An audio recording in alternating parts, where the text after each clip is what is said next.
Le 1er mai, jour férié, les syndicats de travailleurs défilent partout en France. Mais saviez-vous que cette tradition, qui remonte à 1890, n'est pas française mais américaine, native de Chicago? On vous explique.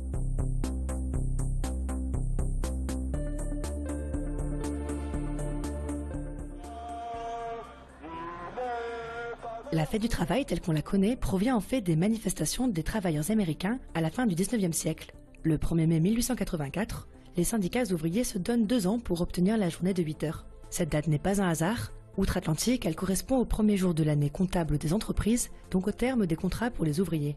En 1886, de grandes manifestations sont organisées partout dans le pays. Mais à Chicago, la situation dégénère. Une bombe explose, des policiers sont tués et des syndicalistes sont condamnés à mort. En 1889, à Paris, au congrès de la Deuxième Internationale Socialiste, on décide de faire de chaque 1er mai une journée de manifestation. Comme les ouvriers américains, l'objectif est d'obtenir la réduction de la journée de travail à 8 heures. Les premiers défilés sont organisés l'année suivante, mais en 1891, dans la commune de Fourmies, dans le Nord, l'armée tire sur la foule. Le bilan est lourd, 9 morts dont 2 enfants. En souvenir du sang versé à Fourmies, les manifestants décident de porter une églantine écarlate, fleur traditionnelle du Nord. Le 1er mai s'enracine dans les traditions des ouvriers européens. En France, les premières avancées se font sentir avec la création en 1906 d'un ministère du Travail. Mais il faut attendre 1919 pour que la journée de 8 heures soit finalement légalisée. Sous l'occupation, le régime de Vichy tente de s'approprier le 1er mai. Le maréchal Pétain instaure en 1942 une journée chômée sans diminution de salaire. Mais la propagande impose sa propre vision du travail. L'appellation Fête des travailleurs, jugée trop proche de la lutte des classes, est changée en Fête du travail et de la concorde sociale. À l'églantine rouge, associée à la gauche et au communisme, le muguet est préféré. Avec la Libération, le 1er mai est rebaptisé Fête du travail. Elle devient en 1948 un jour férié, chômé et payé. La coutume d'offrir du muguet persiste elle aussi, tirant donc ses racines en partie du régime de Vichy.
C'est tellement con, tellement banal, de parler de paix fraternisée, quand des SDF restent sur la dalle, et qu'on mène la chasse sans papier, qu'on jette des miettes aux prolétaires, juste histoire de les calmer, qui s'en prennent pas aux pattes comme millionnaires, on ferait le coup pour notre société. C'est fou comme ils sont protégés, tous nos risques, les nos puissances, la pas à dire, ça peut aider, d'être l'ami du président, chers camarades, chers lecteurs, chers footballeurs, consommateurs, je reviens à tous les millionnaires, je suis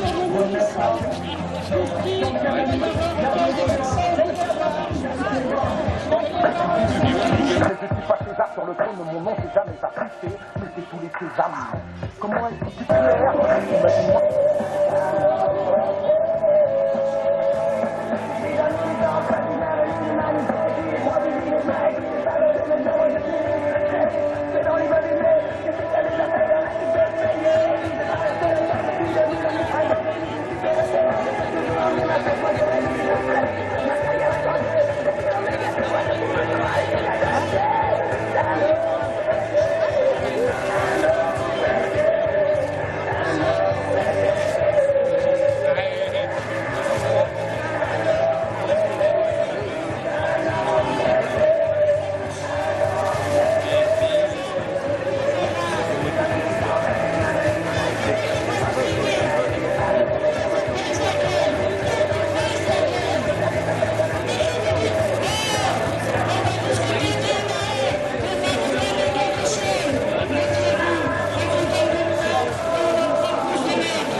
Arrêtez de prendre pour des cons. Arrêtez de vous faire prendre pour des cons. Arrêtez d'accepter tout ça. Réveillez-vous, messieurs, dames. On est plus nombreux si on se réveille, si on se révolte correctement, mais nombreusement, je suis sûr qu'on peut gagner. Vraiment, c'est lourd. Hein. Un peu de musique.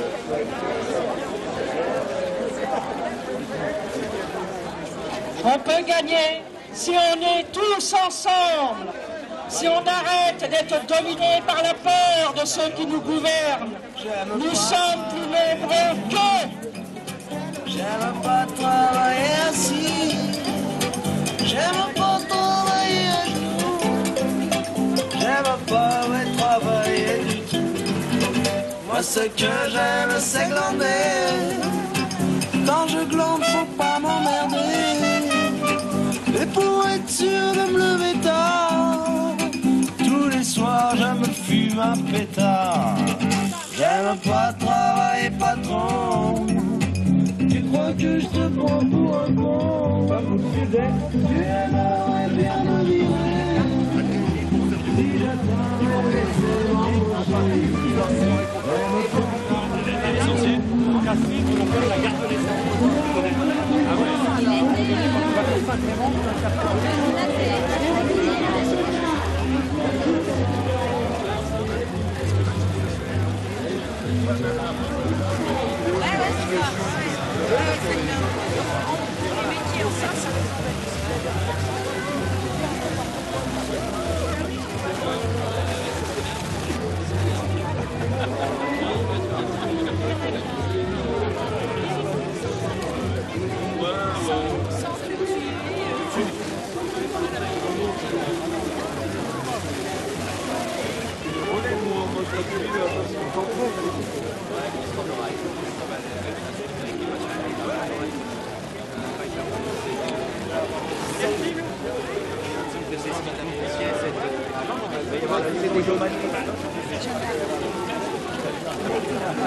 Ah C'est longtemps. Je suis un macroniste. Ça va, ouais.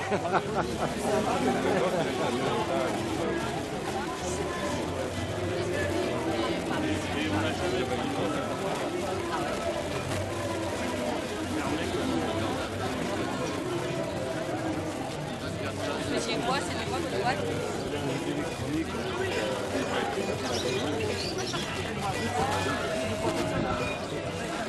Et puis des gens qui connaissent pas. Ah oui, donc elle a fait. D'accord, c'est juste que les gens se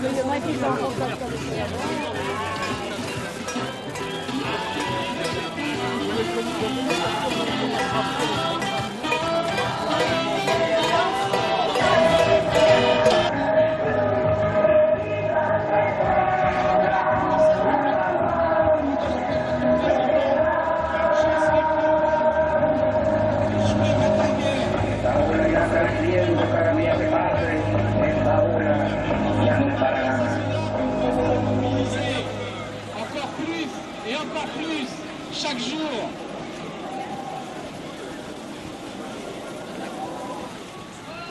Alors, comme je vous l'ai dit, 36, l'occasion des grandes grèves de 36 a été l'occasion de grandes conquêtes pour les travailleurs. Mais derrière se profilait une guerre. Une guerre qui a mis en place le maréchal Pétain et son gouvernement de justice en France. Et en 1941, eh ben, c'est à nouveau l'interdiction des syndicats. L'interdiction de se réunir, de se coaliser. Mais aussi une nouvelle journée du 1er mai qui sera profondément transformée par le pouvoir en place. Puisque cette journée du 1er mai correspondait à l'alternative, Philippe Pétain, elle sera la fête du travail et remplacera les Blanquines qui étaient les preneurs de la par le vrai sujet. On utilise toujours les journaux.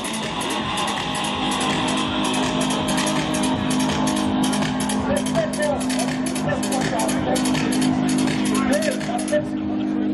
soutien, c'est légal. Et un jour, sauvé et payé. Ce jour, il est célébré aujourd'hui dans la plus forte. La fête du travail,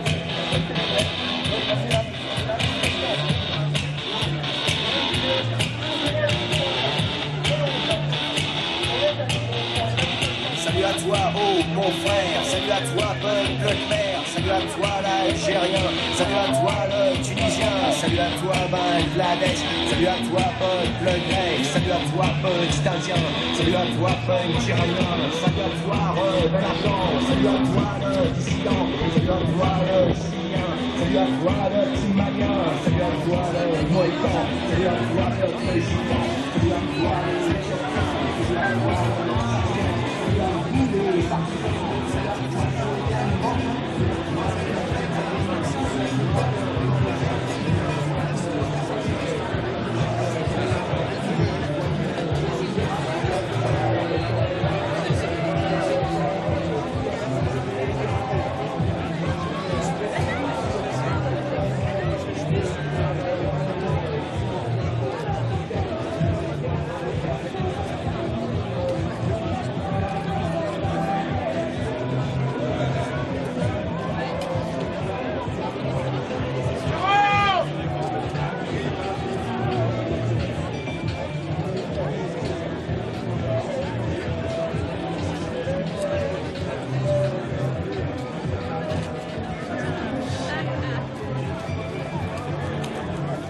c'est que le début, hein.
Alors,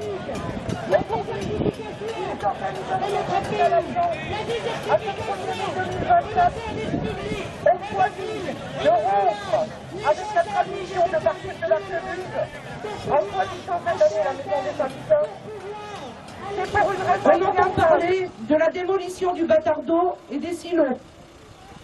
On a pu voir des plans d'un nouveau quartier dans la presse. Toutes les organisations syndicales ont signé plusieurs courriers adressés à Monsieur le maire d'Auxerre afin d'être reçus pour échanger sur leur avenir et leur présence à la maison des syndicats. Dans ce lieu où les salariés et les syndicats peuvent venir les rencontrer, ce depuis 1986. Et rien, pas de réponse. On ne peut de fait que constater que le mépris de l'édile face aux organisations des travailleuses et travailleurs, donc face aux travailleuses et travailleurs. C'est insupportable. Les organisations syndicales vont donc se réunir à nouveau pour décider de ou des actions les plus appropriés pour la suite. Et vous serez sans doute invités à participer à ces discussions. Ce 1er mai se déroule cette année dans un contexte particulier, face à une situation internationale explosive, notamment en Palestine et en Ukraine, où dans un silence assourdissant et complice de nos dirigeants, nous assistons au massacre des travailleurs et des peuples. Nous condamnons fermement la position de va-t-en-guerre de notre gouvernement et de notre président, qui n'aboutit qu'à la division des peuples et des travailleurs au profit du patronat et de nos gouvernants. On le sait tous, le capitalisme s'enrichit toujours sur les horreurs de la guerre et sur le dos des travailleurs et ouvre une voie toute tracée à la xénophobie et au racisme. Et non content de nous infliger ce modèle, le gouvernement qui va en finir avec le salariat, notre modèle social et nos conquis, nous accuse de tous les maux de la terre dans un seul but, celui de nous diviser. Ils l'ont fait avec la contre-réforme des retraites. Après, ce furent les immigrés qui ont été visés avec la loi immigration. Puis les chômeurs, avec les réformes successives de l'assurance chômage. Mais aussi les jeunes, à qui on promet des sanctions s'ils sont dans la rue après 23 heures, mais pas de nouvelles écoles. Les étudiants qu'on dégage de leur logement parce qu'il y a les JO, et à qui on file 100 balles et 2 mars. Puis maintenant, ce sont les malades qui coûtent trop cher, et qui en plus, rendez-vous compte, loupent leur rendez-vous chez le médecin. Ce sont aussi nos camarades qui se retrouvent en garde à vue pour apologie du terrorisme, alors qu'ils ne font qu'exprimer une opinion. Bref, la liste est bien longue. Et lorsque d'un côté on verse plus de 155 milliards d'euros d'aide aux entreprises, on cherche à récupérer 30 milliards sur 2 ans sur le dos des travailleurs et des plus faibles. Alors oui, aujourd'hui nous sommes là pour dire haut et fort stop. Stop aux contre-réformes des retraites et de l'assurance chômage. Stop aux remises en question du droit du travail et du droit de grève et à la livraison d'armes. Oui à nos libertés syndicales et publiques. Oui à l'augmentation des salaires et des pensions. Oui à une sécurité sociale à 100%. Oui à la paix dans le monde. Je sais aussi, et depuis des années, je vois que dans le capitalisme, l'extrême droite et autres problèmes prennent de l'avantage. Et ça ne va pas. Qu'est-ce qui va se passer après la loi Darmanin? L'expropriation de tous ceux qui ne peuvent pas prouver qu'ils ont des grands-parents tous nés en France. Franchement, il n'y a qu'une chose à dire. Des politiciens et des entreprises vont trop loin dans la stupidité. Pourquoi, par exemple, ne taxent-ils pas des ultra riches qui ont plusieurs milliards dans leur compte en banque au lieu de millions de Français qui ont déjà assez de problèmes financiers comme ça? En plus, ça leur ferait récupérer 5 fois plus d'argent par milliardaire. Je vois pas comment ils pourraient être plus stupides, franchement. Et c'est sans parler de toutes les lois stupides qui les ont enchaînés et des autres trucs comme des violences policières qui arrivent vraiment souvent et tout le reste. Du coup, je n'ai qu'une chose à dire. Je me demande vraiment comment Macron a pu se faire prédire lors des dernières présidentielles. Entre le coronavirus, des problèmes divers et toutes les manifs qu'il y a eu contre lui, je suis à peu près sûr qu'il a falsifié des élections et qu'il ne s'est pas pris aussi mal que Valérie Pécresse avec l'affaire Douglas, lui. Franchement. Peut-être rajouter un petit point à ce qui a été dit, et notamment les ambitions de nos politiques, puisque le Sénat, il y a quelques semaines, a voté un texte pour utiliser l'argent des livrets A pour financer l'effort de guerre et financer l'armement. Alors heureusement, le décret n'est pas sorti et l'argent des livrets A ne sera pas utilisé pour le moment pour financer les armes. Et je vous demanderai d'être vigilants, parce que les livrets A, c'est les petits porteurs qui les ont. C'est ceux qui n'ont pas beaucoup d'argent. Donc ce n'est quand même pas normal de faire financer des armes pour tuer les peuples, par le peuple. Donc soyez vigilants à ce genre de mesures et ne vous faites pas avoir. Si un jour le gouvernement décide de passer en force et adopte ce décret, il faudra tous retirer notre argent des livrets A. Soyez très attentifs, protégeons les peuples.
De l'éducation des enfants en situation de handicap.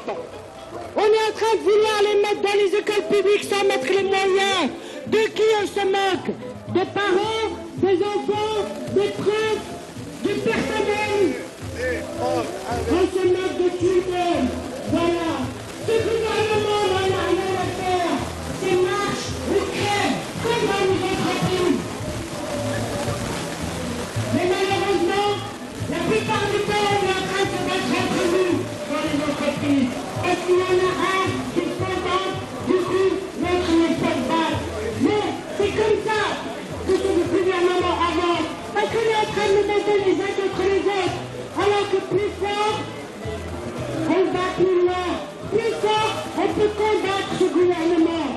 La France est un superbe pays. La France est un beau pays où il y a la montagne, la mer, la campagne, où il fait bon vivre. Notre seul défaut, notre plus grand défaut, c'est notre gouvernement. Et là, il va falloir se débarrasser de ce gouvernement pour pouvoir vivre dans de bonnes conditions, pour pouvoir profiter de ce beau pays, pour pouvoir profiter de notre travail. Il faut se débarrasser d'un gouvernement qui ne nous écoute pas, qui nous méprise, qui veut faire de nous des esclaves. Ou, pour lui, tout ce qui compte, c'est ceux qui ont le pognon, pas ceux qui font les richesses, parce que c'est nous qui faisons les richesses, mais ceux qui ont le pognon. Ils en ont de plus en plus, de plus en plus. On nous parle de la crise. Mais depuis la crise, ce sont les patrons des entreprises du CAC 40 qui n'ont pas fait autant de bénéfices que depuis la crise. De qui on se moque? La crise, elle est pour qui? Elle est pour nous, où il faut constamment faire des économies, se serrer la ceinture. Il va falloir mettre des bulles pour pas s'échauffer. Il va pisser dans la voiture pour avancer. Si ça marchait, on le saurait. Merde alors. De qui on se moque?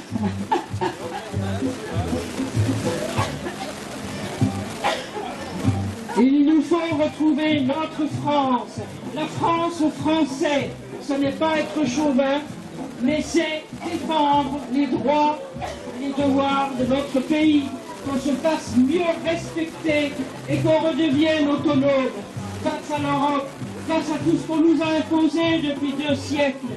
Les choses se sont dégradées depuis 2 siècles. Combien en ont conscience? Nous, les 60 ans, les quinquagénaires, les gens de 80 ans, mais il faut que les jeunes aussi en aient conscience. Qu'est-ce qu'on leur enseigne à l'école? Qu'est-ce que les profs ont le droit de leur dire? Car tout est là. On n'a plus le droit de dire ce qu'on veut et d'écrire ce qu'on veut. Il n'y a plus de démocratie, il n'y a plus de liberté d'expression. Il faut arrêter tout ça, cette gangrène que le gouvernement a semée. Il faut semer d'autres graines. La culture, la paix, le pain pour tous. Ce qu'ont réclamé les communards dans la commune de Paris. Ils sont morts pour qu'on obtienne nos droits. Et aujourd'hui, on veut tout enlever, mais ne le laissons pas faire. Ne le laissons jamais faire. Soyons là, debout, tous ensemble, pour défendre nos droits de citoyens français.